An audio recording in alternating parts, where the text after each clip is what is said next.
So we will be discussing regarding hybrid MR PET imaging, and especially it is a overview of its technical development.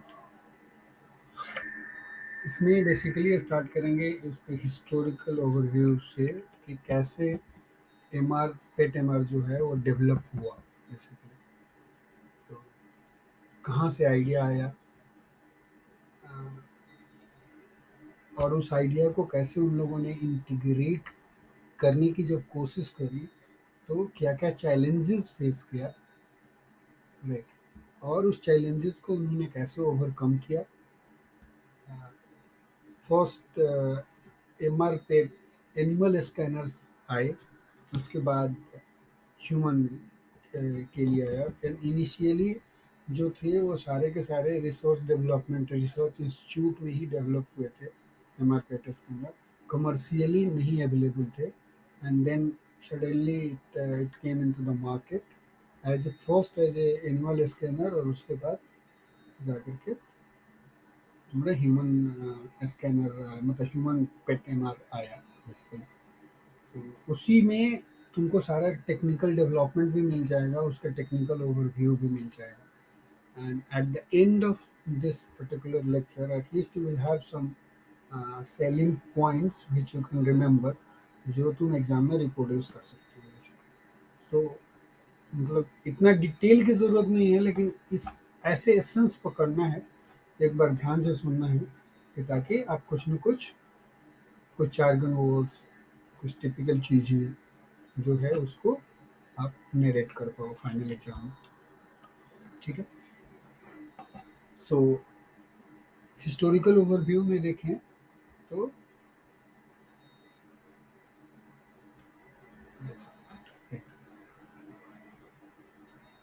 सीटी और MR जो है, ये basically जो है वो एनाटॉमिकल डिटेल प्रोवाइड करते हैं with high resolution, and they are known for this basically. और स्पेक्ट सिस्टम जो है हमारा, और PET, they provide functional imaging, जहाँ पे बेसिकली फिजियोलॉजिकल और बायोकेमिकल प्रोसेसेस उस लेवल पर, जो फिजियोलॉजिकल और बायोकेमिकल प्रोसेसेस जो हो रहे हैं बॉडी के अंदर, उस लेवल का इंफॉर्मेशन ये लोग प्रोवाइड करते हैं। And that's why we say कि they with single photon computerized emission tomography or PET, we are able to observe a great variety of functions basically, right? जैसे आप देखते हो कि हाइपोक्सिया इमेजिंग करते हैं हम लोग, कि उसके लिए अलग ट्रेसेस हैं, ग्लूकोज मेटाबॉलिज्म के लिए अलग ट्रेसेस हैं। उसी तरह से रिसेप्टर इमेजिंग जो है, जैसे गैलियम डोटाटेट वगैरह, ये सारी चीज़ें जो यूज़ करते हैं वो डिफरेंट है, मतलब वो रिसेप्टर इमेजिंग के लिए यूज़ करते हैं उसको। तो वही है basically, it is a great variety of functional imaging. What is the mean, मतलब बेसिक मीनिंग इसका ये है। पेट सिटी में जो हम लोग रूटीनली यहाँ पे देखते हैं, वहाँ पे क्या है, दो मोडेलिटीज जो है पेट और CT, they are position one after other and have a common patient bed. जो हम लोग रूटीन देखते हैं, ओनली थिंग हमें जो याद रखना है वो सेंटेंस थोड़ा सा, कि जो हम लिख पाए, right. He says that although the first ideas around Pet City aimed at simultaneously imaging, ideas lacked feasibility and only scanners capable of sequential measurements were produced. मतलब इनिशियली लोगों ने टारगेट ये किया था कि पेट और सीटी एक ही गैंट्री में आ जाए, और एक ही साथ पेट का भी इमेजिंग हो और सीटी का भी इमेजिंग हो, लेकिन टेक्नोलॉजिकली ये फिजिबल नहीं हो पाया।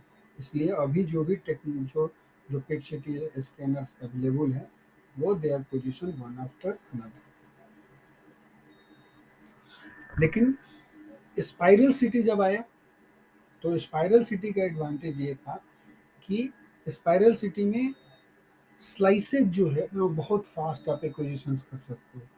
स्पाइरल सिटी और उसके बाद जो मल्टी डिटेक्टर सिटी आया, वो उससे और भी फास्ट हुआ चीज़ें। तो अब जो लिमिटेशन जो है वो पेट का है बेसिकली, क्योंकि सीटी जो है वो इन ए कपल ऑफ सेकंड्स आप सीटी स्कैन एक्वायर कर सकते हो, लेकिन पेट के लिए अभी भी आपको टाइम पर बेड आपको लेना पड़ता है, और एक ही बेड में, मतलब एक बेड पोजीशन से पूरा का पूरा बॉडी जो है वो कवर नहीं हो सकता बेसिकली, लेकिन पूरा का पूरा बॉडी जो है वो इन इन सेकंड्स में आप जो है सीटी से कवर कर सकते हो, होल बॉडी एक्विजिशन हो सकता है।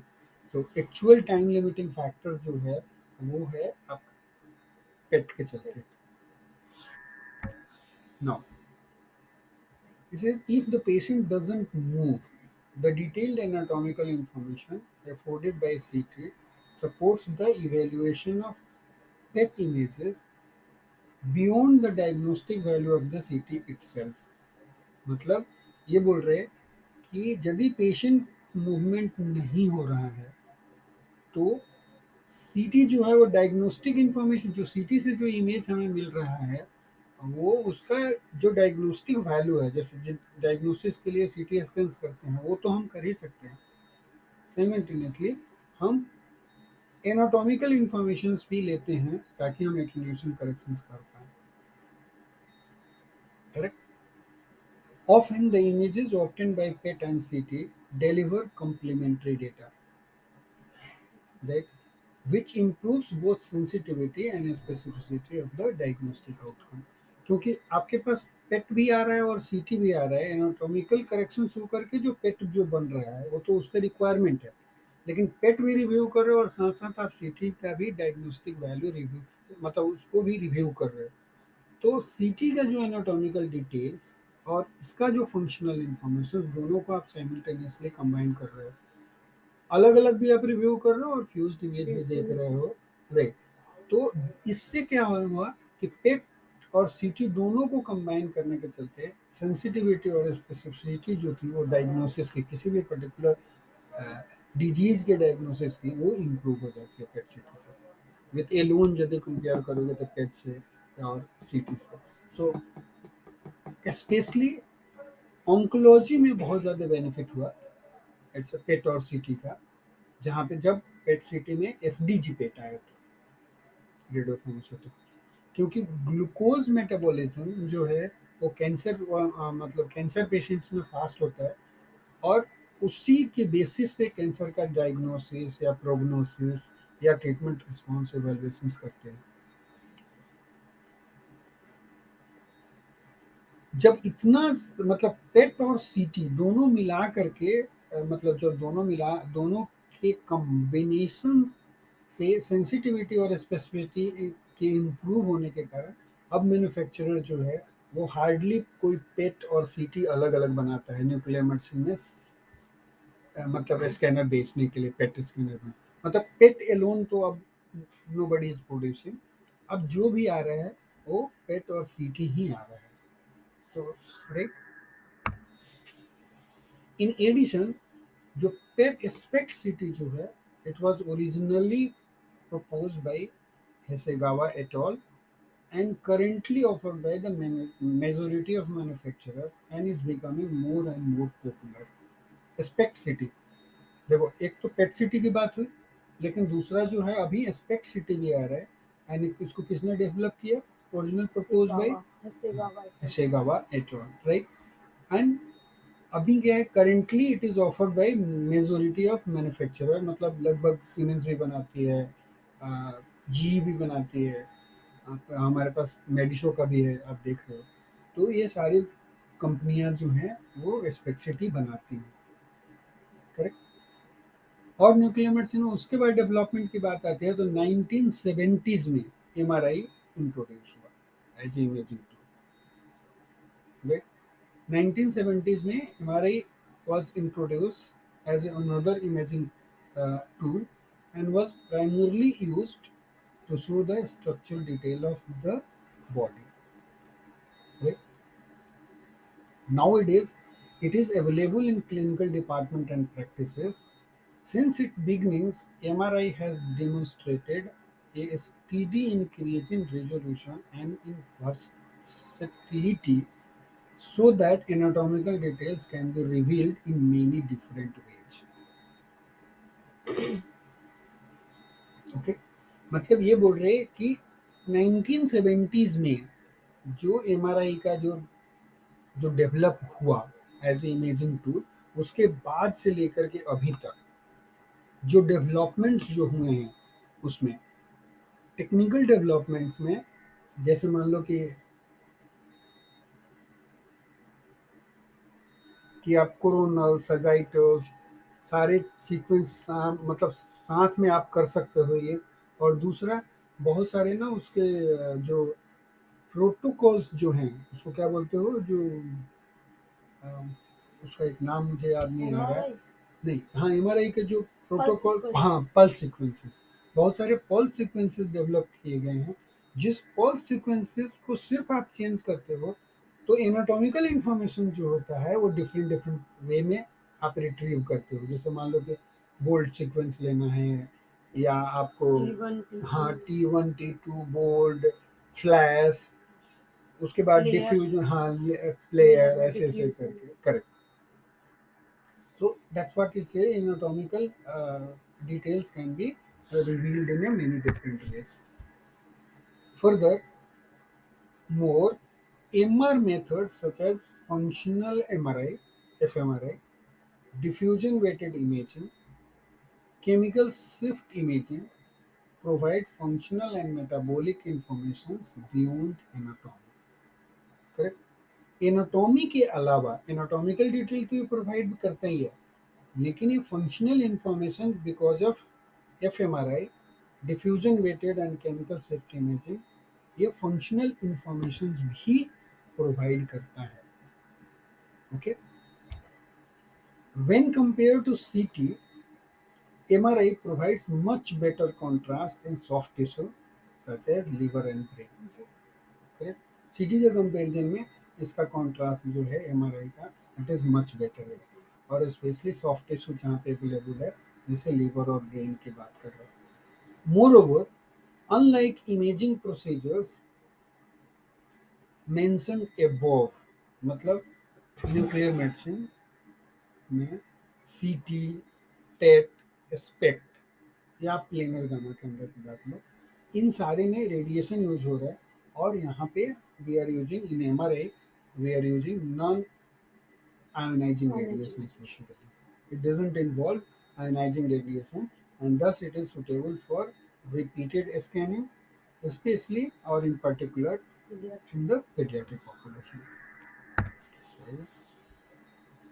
having the advantage of MRI in mind, especially non-ionizing radiation, excellent soft tissue contrast, anatomical details, varieties of way to image the body, different anatomical structures को देखना है, ये सारी चीज़ों के एडवांटेज देख करके लोगों ने सोचा, being aware of the success of PET CT, दो चीज़, पेट सिटी भी सक्सेसफुल रहा, ऑन्कोलॉजी में काफ़ी कंट्रीब्यूट किया, तो लोगों ने ये सोचा कि पेट और एमआरआई को क्यों नहीं कंबाइन किया जाए। So the idea of combining MRI and pet is one in one device is obvious. Previously, PET and MRI had already been used in combinations. मतलब क्या होता था, पेट अलग होता था, एमआरआई अलग किया जाता था सेम पेशेंट्स का, और वो सॉफ्टवेयर टूल यूज करके फ्यूजन वाला, जो सॉफ्टवेयर फ्यूजन की हम लोग बात करते हैं, उससे अलग अलग करके पहले रजिस्टर करते थे, और रजिस्टर करके हम लोग फ्यूज करते थे। और अभी भी जहाँ पे पेट और एमआर नहीं अवेलेबल है साथ में, वहाँ पे ऐसे ही होता है, पहले पेट करते हैं, फिर एमआर करते हैं, और वो पेट और एमआर को फ्यूज करते हैं, right, software tools. Such a combination has been particularly successful in brain imaging, where just a rigid body registration is necessary.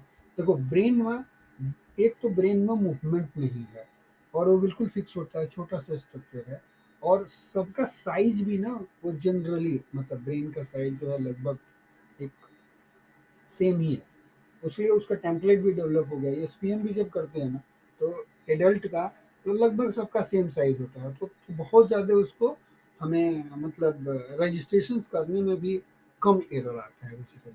सो जहाँ पे rigid registration, only rigid registration का मतलब रोटेशन और सिंपली ट्रांसलेशन, दो चीज़, translation rotation, और फिर उसको क्या बोलते हो जो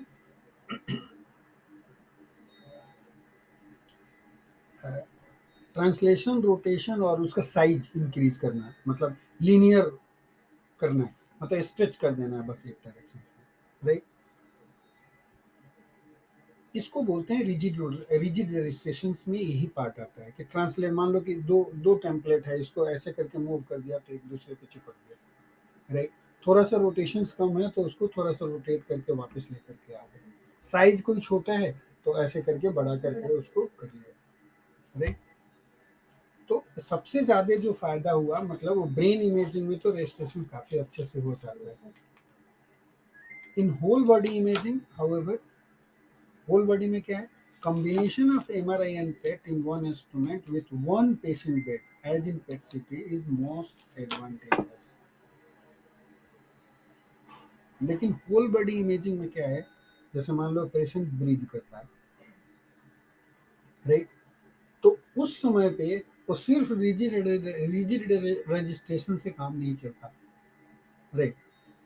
उस समय पे रजिस्ट्रेशन करना और उसको रजिस्टर करना मुश्किल होता है।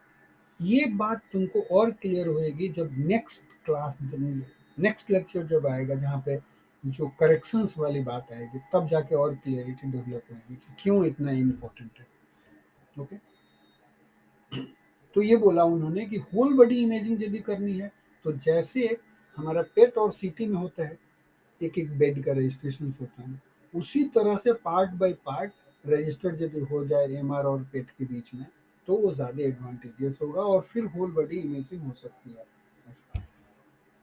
Utilizing the specific advantage of MRI and PET, an integrated PET MRI scanners or MR PET scanner as it is commonly called, allows a multi-parametric investigation in one stop software. Multi estimations मतलब, multi parametric estimations का मतलब कि एक आप imagine कर रहे हो लेकिन मल्टीपल पैरामीटर उससे डिराइव कर रहे हो। इमेजिंग टाइम एक ही है पेट और एमआर में, लेकिन मल्टीपल पैरामीटर्स उससे डिराइव, जैसे मान लो आप डिफ्यूजन वेटेड एमआरआई करोगे या एमआरआई से रिलेटेड बहुत सारे पैरामीटर डिराइव कर रहे हो और साथ साथ पेट से भी डिराइव कर रहे हो, and then you can fuse it out. ठीक है।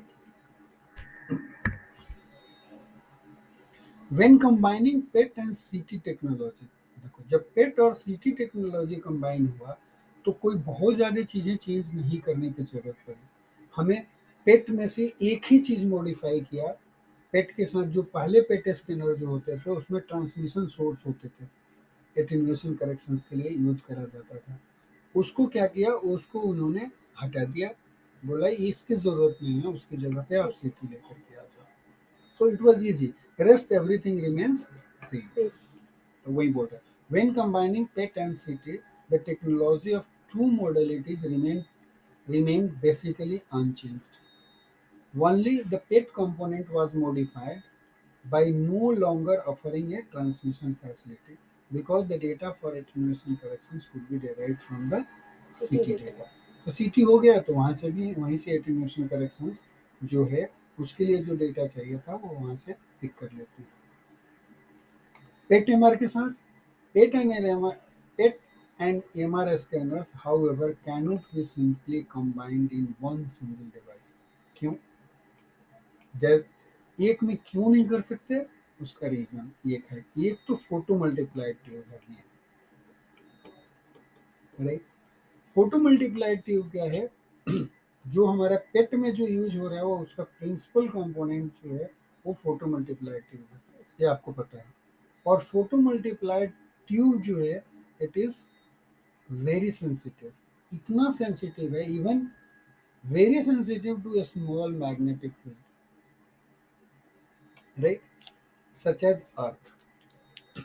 मतलब पहले तो ऐसा भी होता था और अभी भी तुम आर्टिफैक्ट देखोगे एटलस में कि जब गामा कैमरा का इवन स्पेक्ट स्कैनर का वो जब रोटेट करता था, तो जब नीचे आता है तो अर्थ के पास में आएगा, तो कई बार वहां से वो उसके चलते भी आर्टिफैक्ट्स आ जाते हैं। मैग्नेटिक जो पीएम ट्यूब इफेक्ट होता है, तो ऐसा आता है, ऐसा पहले नोटिस किया गया था, उसके बाद तो उन्होंने मैग्नेटिक शील्डिंग शुरू कर दी कि ताकि वो आर्टिफैक्ट जो हो वो ना अपीयर हो। लेकिन पुराने बुक में और इनिशियली तुम देखोगे तो कहीं ना कहीं वो चीज़ें मिल जाएंगी आपको। Okay, so it is very sensitive even to very small magnetic field and must be shielded appropriately. This makes combinations impossible due to a strong magnetic field found in the MRI. अब देखो, अर्थ का magnetic field की shielding तो तुम फिर भी कर दोगे, करेक्ट, लेकिन 3 टेस्ला 2 टेस्ला, इतना टेस्ला जो स्ट्रॉन्ग मैग्नेटिक फील्ड है, उस केस में उसकी शील्डिंग जो थी वो थोड़ी सी वो ज़्यादा डिफिकल्ट थी।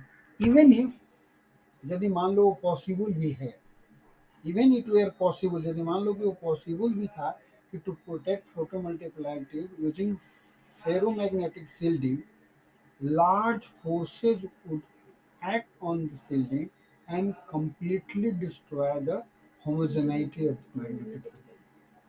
वो शील्डिंग तो फिर भी मान लो कि यदि पॉसिबल है आपने कर भी दिया, तब भी उस पर इतना ज़्यादा मैग्नेटिक फोर्स लगता था कि उससे मैग्नेटिक फील्ड जो है वो डिस्ट्रॉय हो सकता है।